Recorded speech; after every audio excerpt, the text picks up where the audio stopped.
Hello dear student, स्वागत है आप सभी का बायो रूट्स में। आज हम डिस्कस कर रहे हैं पिट्यूटरी रिलेटेड डिसऑर्डर्स को। तो with this hope that you all are doing well in your study. अब शुरू करते हैं अपना आज का वीडियो लेक्चर। इस लेक्चर में हमें एनसीईआरटी में गिवन दो डिसऑर्डर्स की बात करनी है, जिसमें से पहला जो डिसऑर्डर है वो है एक्रोमेगाली, और जो दूसरा डिसऑर्डर हमें एनसीईआरटी में गिवन है वो है डायबिटीज इंसिपिडस। एक एक करके हम इन दोनों की बात करेंगे। सबसे पहले हम बात करते हैं एक्रोमेगाली की।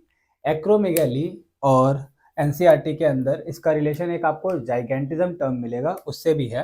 पहले हम बात करते हैं कि एक्रोमेगाली का कॉज क्या है। इसका कॉज है over secretion of growth hormone. As you know all कि ग्रोथ हार्मोन जो है वो पिट्यूटरी के एडिनोहाइपोफाइसिस वाले रीजन से सिक्रेट किया जाता है, यानी कि एंटीरियर पिट्यूटरी से सिक्रेट किया जाता है। इसका मतलब अगर बॉडी में बहुत ही ज़्यादा क्या रिलीज होता है, जीएच रिलीज होता है, तो सूनर और लेटर ये हो सकता है कि व्यक्ति को कौन सा डिसऑर्डर होता होगा, एक्रो। अभी हम बात, it is hard to diagnose, hard to diagnose यानी पता लगाना मुश्किल है। ऐसा इसीलिए क्योंकि इसके जो फीचर्स हैं ये आम तौर पे दिखाई नहीं देते काफ़ी लॉन्ग एज तक। काफ़ी लॉन्ग एज तक का मतलब है अडल्टहुड तक। तो ऐसा क्यों है? क्योंकि टिल कब तक इसे हम रिकॉग्नाइज नहीं कर पा रहे? Till adulthood stage. जब तक कोई व्यक्ति अडल्ट नहीं हो जाता तब तक उसके अंदर हम एक्रोमेगाली का पता नहीं लगा पाते, ग्रोथ हार्मोन के इस डिसफंक्शन का पता नहीं चलता। नाउ इसके इफेक्ट की अगर हम बात करें तो देखो इफेक्ट क्या है। जो चाइल्ड होते हैं या किड्स जो होते हैं, छोटे बच्चे जो होते हैं अंडर 18, है ना, उनके अंदर क्या है कि आपको एक चीज देखने को मिलेगी, जाइगेंटिज्म। जाइगेंटिज्म का मतलब बहुत ही ज़्यादा विकसित हो जाना शरीर का, जिसके अंदर एबनॉर्मल बॉडी ग्रोथ होती है। जाइगेंटिज्म का मतलब होता है एबनॉर्मल बॉडी ग्रोथ। ये क्या है? जाइगेंटिज्म।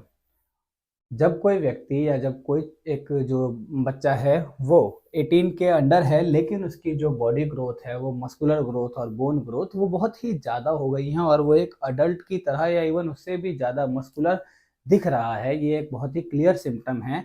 कौन सी कंडीशन का? जाइगेंटिज्म कंडीशन का। ये एक इफेक्ट है किस चीज़ के ओवर सिक्रेशन का? ग्रोथ हार्मोन के ओवर सिक्रेशन का।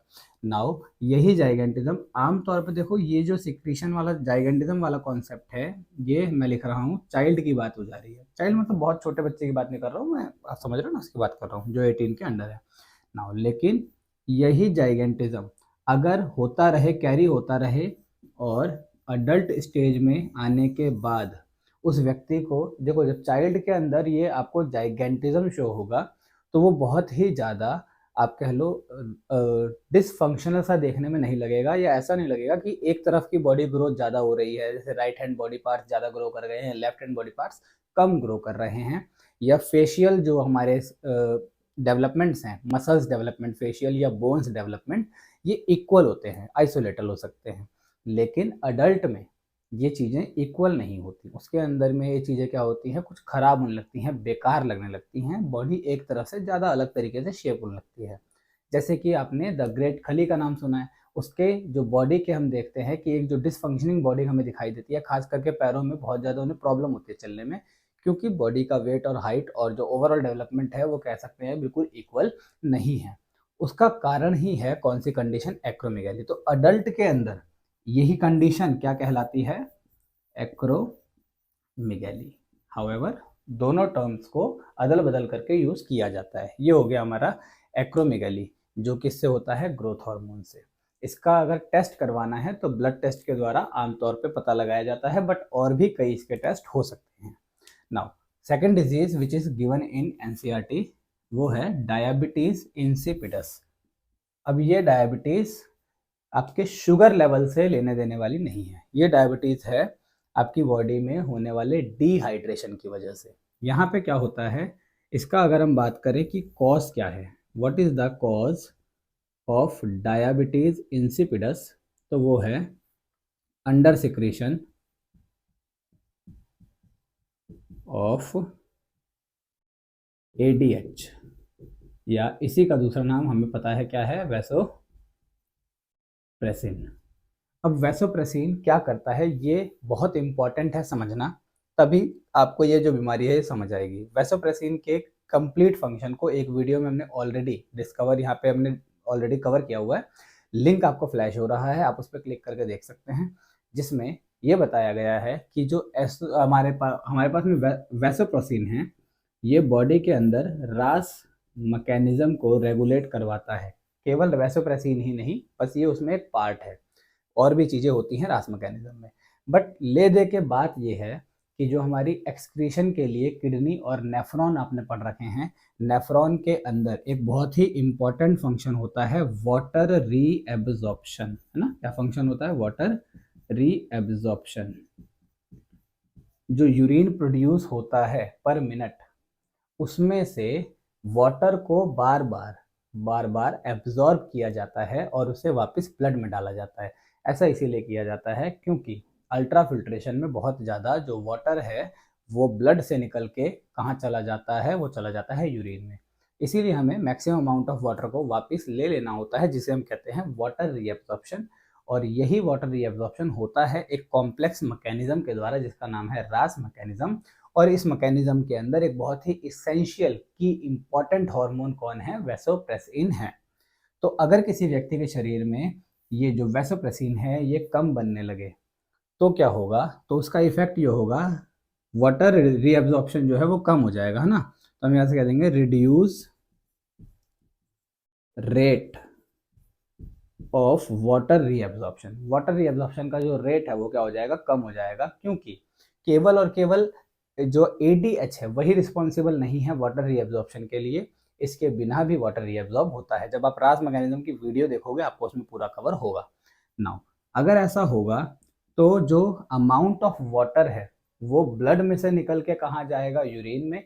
और यूरिन में से अधिकतर मात्रा वापस नहीं आएगी, वो कहाँ रह जाएगी? यूरिन में ही रह जाएगी, जिसकी वजह से वाटर लॉस इन यूरिन, ये यूरिन के अंदर ही क्या हो जाएगा? वाटर लॉस हो जाएगा। बार बार यूरिनेशन होना एक सिम्टम हो सकता है किस चीज का? डायबिटीज इंसिपिडस का।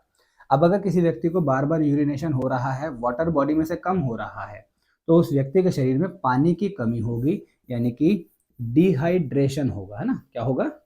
डिहाइड्रेशन होगा।